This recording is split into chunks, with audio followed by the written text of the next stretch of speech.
sebelum jadi nabi memang baik. Iya, saya benar-benar memakai muslim yang jujur ya. Memang iya, bagus banget. Muhammad itu bagus banget ketika belum mengaku jadi nabi, belum keluar dari gua itu memang bagus.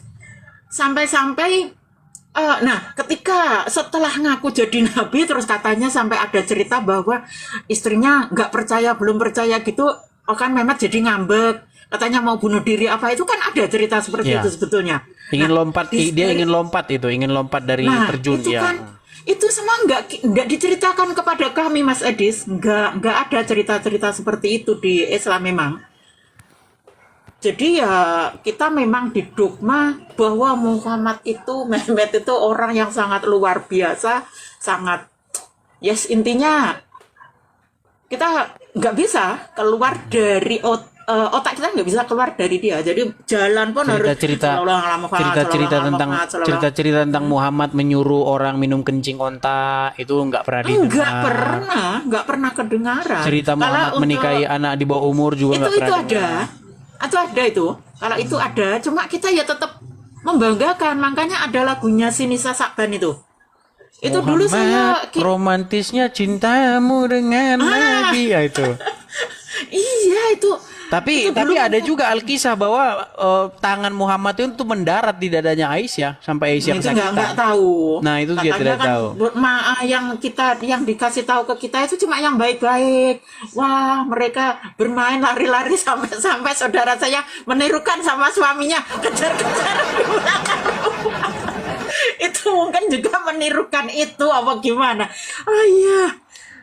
Ya seperti itu. Tapi kalau saudara-saudara saya masih sangat jauh Mas Edis, karena dulu sebetulnya yang lebih ke arah Islam kan saya malah. Ya saya yang lebih dulu gitu memakai jilbab juga saya dulu untuk membiasakan salam ya, salam gurun itu lebih saya dulu. Saya malah merusak sebetulnya. Jadi saya merasa Tapi sangat Anda berdosa. malah lebih sadar lebih dahulu ya. Ke Islamnya itu saya lebih dulu karena saya kan ada sekolah di perguruan tinggi yang lembaga Islam juga itu ya. Ya sedikit banyak ada nyantol di saya gitu kan. Nah, terus ketika sadar ya tetap saya dulu. Saya merasa berdosa banget telah merusak apa yang dipunyai Nusantara. Misal kita biasa Kulon Wun, sudah nggak ada itu. Nggak ada. Orang udah malu.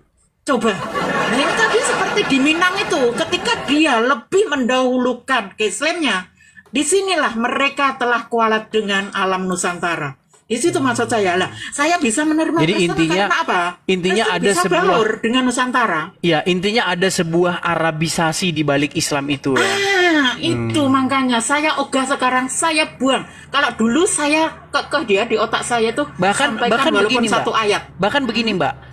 Ada sebuah prediksi dan saya percaya dengan prediksi ini bahwa mungkin sekitar 20 tahun lagi tidak ada lagi nama-nama Indonesia di dalam orang Islam. Namanya semua Tuh. Fatimah, Al-Azhar, Muhammad, Iya, nama Fatir. saya sendiri sebetulnya sangat Arab.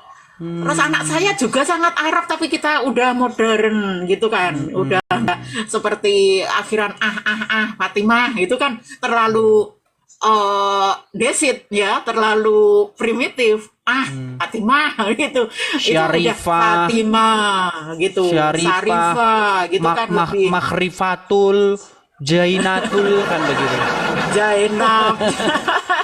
Tapi itu saya Hasanah. percaya dengan prediksi itu bahwa sekitar ya 20 Ya tahun sekarang lagi lah. saja. Kalau tidak Sekarang kalau saja sudah Arab. ya, jadi nama-nama sekarang sudah mulai Arab-Arab dan memang di mana ada Islam, di situ sangat terbuka lebar peluang bahwa akan menggerus budaya Arab itu akan menggerus budaya asli itu. Nah, Begitu. itulah saya berusaha untuk mengembalikan gitu aja Mas Edi. Jadi rumah sekarang saya kasih Rahayu, Kulon Won, Rahayu untuk semua. Assalamualaikum Bang, saya pengen. Cuma tulisan Allah dan Mehmet nggak bisa karena orang-orang kan masih biasanya tahlil untuk di rumah gitu mah. Jadi ya tetap kita masih pelan-pelan. Tapi saya ketika ada hari raya umat Nasrani gitu saya rayakan, saya undang karaokean lah gitu kan rame. Jadi kepala desanya juga mendukung. Ini ya begini, bagus. Tapi yang penting satu rukun, hal ya, gitu. satu hal ya, gini. Imlek juga gitu. Satu hal begini. Kenapa ketika zaman-zaman sebelum internet dulu, makanya internet ini memang sangat menyebar, informasi itu sangat kuat sekali menyebar. Itu sekitar tahun 2000 ke bawah. Di mana kita masih jarang sekali ngelihat perempuan itu berjilbab. Jarang sekali.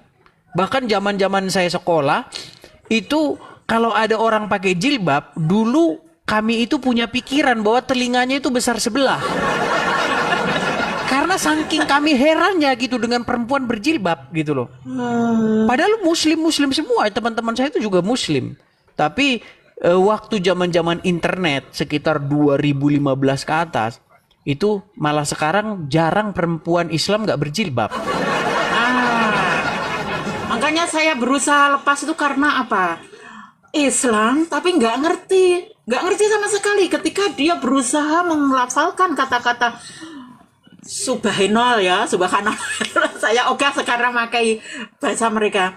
Nah, seperti itu mereka nggak ngerti artinya apa. Kadang mendoakan orang yang agar sembuh gitu pakai bahasa Arab. Mereka nggak ngerti. Itu membuat saya bahkan banyak begini. Bahkan banyak orang Islam tuh tidak tahu arti assalamualaikum itu apa. Disangkain assalamualaikum itu artinya permisi. Iya. Itu karena gila. Saya kasih contoh ya. Malu-maluin. Saya kasih contoh misalnya ketika kita nonton filmnya Sidul anak sekolah, ya kan, film lawas kan Sidul anak sekolah. Bagaimana ada sebuah sebuah pertengkaran kecil begitu antara Mandra dengan siapa begitu ya. Nah si Mandra itu atau si Binyamin Sueb begitu ya, ketika dia mengucapkan assalamualaikum itu dengan nada yang marah, assalamualaikum begitu, seperti itu. Padahal artinya itu bertentangan dengan nadanya gitu loh. Mendoakan sebetulnya. Padahal arti assalamualaikum itu adalah sejahtera atasmu begitu loh. Damai sejahtera atasmu itu arti assalamualaikum. Tapi di pikiran orang Islam, assalamualaikum itu sepertinya artinya permisi gitu. Permisi, pamit ya gitu. Artinya seperti itu. Memang seperti itulah ya. Kenyataannya seperti itu. Minus. Dan memang sangat miris sekali. Saya juga sudah pernah melakukan survei bagaimana dari survei yang saya lakukan itu bisa dikatakan lebih dari 95% orang Islam itu nggak tahu ketika sholat itu dia ngomong apa. Gitu. Seperti itu. Oke lah kalau begitu ya. Terima kasih Mas Edris. Sama-sama Melati. Lama nggak bisa. Iya, kita kasih kesempatan dulu kepada muslim yang lain ya. Iya, betul. Oke, terima kasih Melati dari Jatim. Sampai ketemu. Terima kasih, bye-bye. Bye-bye. Ya itu ya teman-teman ya.